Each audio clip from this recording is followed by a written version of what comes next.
The quiet Boston suburb of Canton, Massachusetts, became the backdrop for a tragedy that gripped the nation. On a cold January morning in 2022, Boston police officer John O'Keefe was found unresponsive in the snow. The circumstances surrounding his death were shrouded in mystery, quickly escalating from a possible accident to a full-blown homicide investigation. The spotlight soon fell on O'Keefe's girlfriend, Karen Reed, a seemingly ordinary woman thrust into an extraordinary and horrifying situation.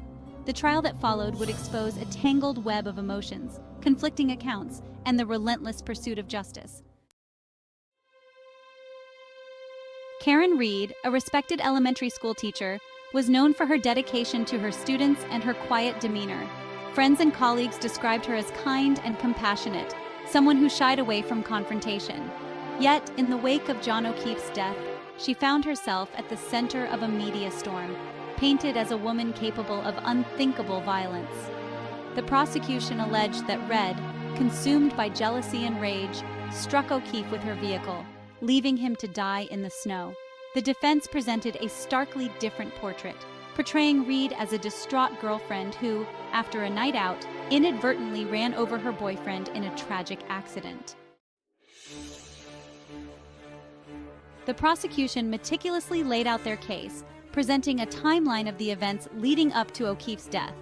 They painted a picture of a volatile relationship, fueled by jealousy and alcohol. According to the state, Reed and O'Keefe had argued at a gathering earlier that evening. Later, in a fit of rage, Reed allegedly struck O'Keefe with her vehicle outside the home where he was found. The prosecution presented forensic evidence, including bloodstains and vehicle damage, which they argued corroborated their version of events.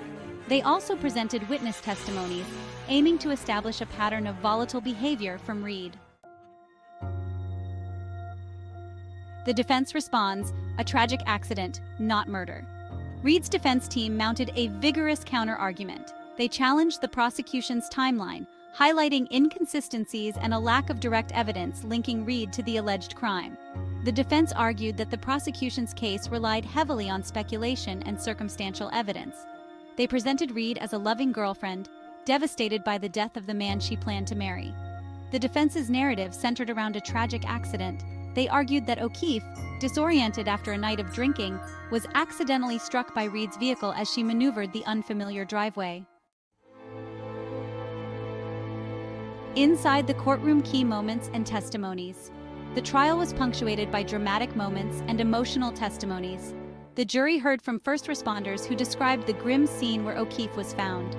Medical examiners detailed the extent of O'Keefe's injuries, while forensic experts presented their analysis of the evidence. The courtroom listened intently as friends and family members of both O'Keefe and Reed took the stand, offering glimpses into their relationships with the deceased and the accused. Throughout the trial, Reed maintained her innocence, her demeanor shifting between stoicism and visible distress as the prosecution presented their case. A community-divided legacy of the trial and lingering questions. The trial of Karen Reed transcended the courtroom, deeply impacting the Canton community and captivating the nation.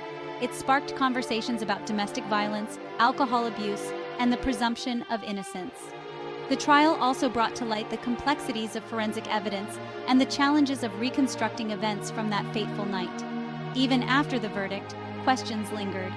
The trial exposed the profound grief and loss experienced by both families, forever bound by the tragedy.